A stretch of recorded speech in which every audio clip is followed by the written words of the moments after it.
Yo guys, how are we doing? Welcome back to the channel. In this video, I'm gonna be reacting and seeing how bad my prediction was, which I made at the start of the season. And so let's get started straight away. The way we're gonna be doing this is we're gonna score it. It's like golf, as we want the lowest number, which is gonna be decided by the amount of places I am off. Let's get started. In 20th place, I had Bournemouth, basically like everyone else. They ended up getting 15th, and I just think at the start of the season they didn't make the right signings, which was confirmed as they had a rocky start, including that 9-0 loss to Liverpool. But they turned it around and survived. So 20th to 15th is going to be 5 points. Then Brentford, I had them 19th. Yeah, and they just missed out on European football in ninth after a really competitive season. They honestly started well with the 4-0 win to United at home. But they just stay consistent, even with the whole Tony situation. They just kept on scraping the points together. Also, they were the only team in the league to beat Man City twice in just the league itself. So yes, I'm afraid it's going to be 10 points added on. In 18th, I put Nottingham Forest, which is not too bad when you look at their season, as they ended in 16th after a tight relegation scrap. In the end, they got there, but I do think signing Navas turned out to be a master plan, and he might have single-handedly even saved Forest from relegation. 2 points added on there. In 17th, just surviving relegation, I had Fulham. They also decided, like Brentford, to go mad and destroy almost everything in their way and getting 10th, which is almost like Europa League times for them.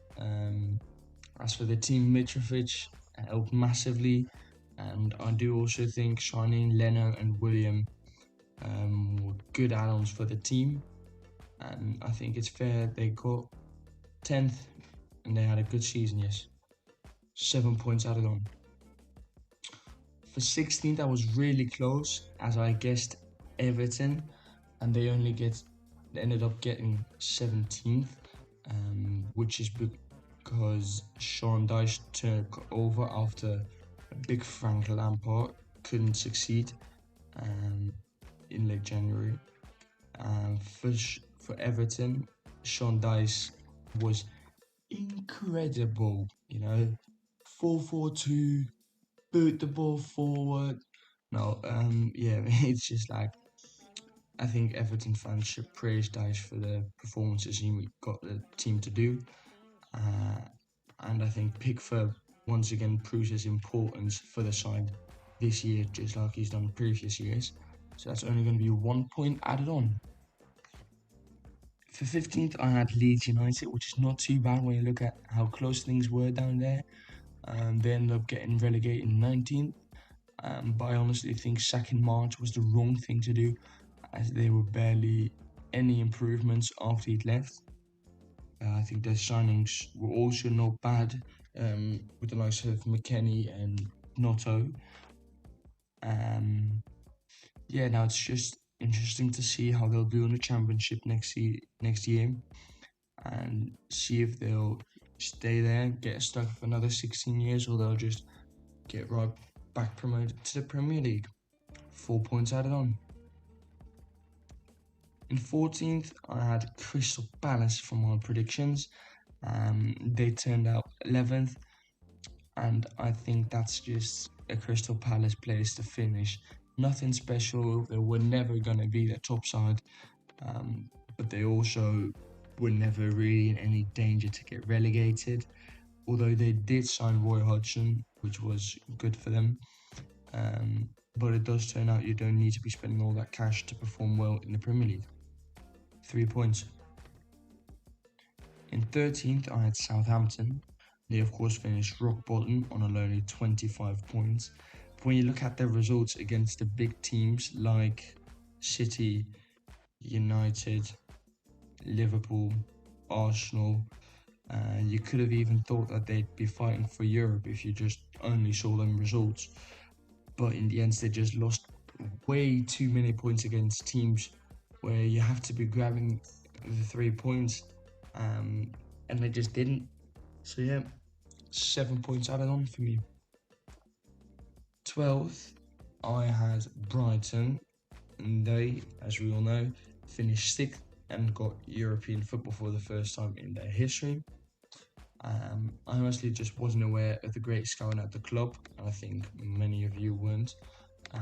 But I think the likes of McAllister, Caicedo, and Chisco are great examples for that, and even Evan Ferguson later in the season doing well after going from the academy into the first team. They played really attractive football under both Potter, who I did see on holiday this summer, yes, and under De Zerbi, who got the squad looking good when he took over. When I did make my prediction, I do think that the 9th place finish the season before was a fluke. Turns out it wasn't, so I have 6 points added on.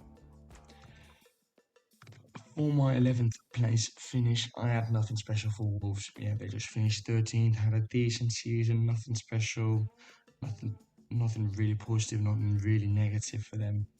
2 points. Aston Villa were in 10th for me, and with them in 8th at the end of the season, they recovered really well from a poor start under Gerrard, and Unai Emery really got Birmingham dancing. El Dibu was great and one of the better keepers this season in the top 5 leagues even, and surprisingly Ollie Watkins did step up when unsurprisingly left last summer, so it's only going to be 3 points for me this time.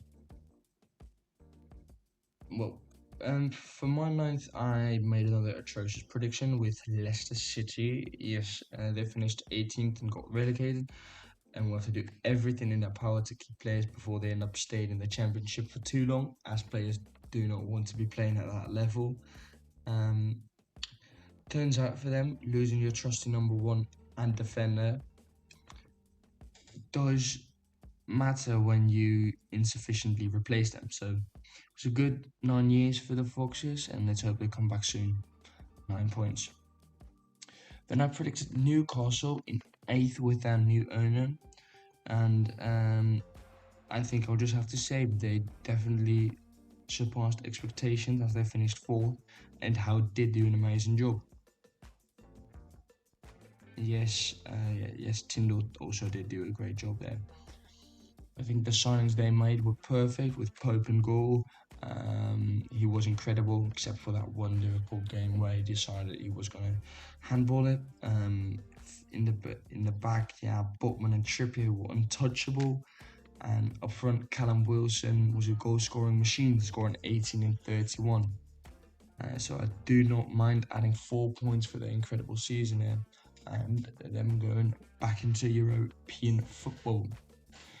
Right, West Ham was 7th for me, which is not too bad, mainly because Europe got priority for them, which led to them somewhat sucking the Premier League off, and turns out it was worth it, as they did win the Conference League. In the Premier League, they finished 14th, which is not too bad, but having Paqueta, Aguirre and Areola on the team will definitely help them for the upcoming season. 7 points added on.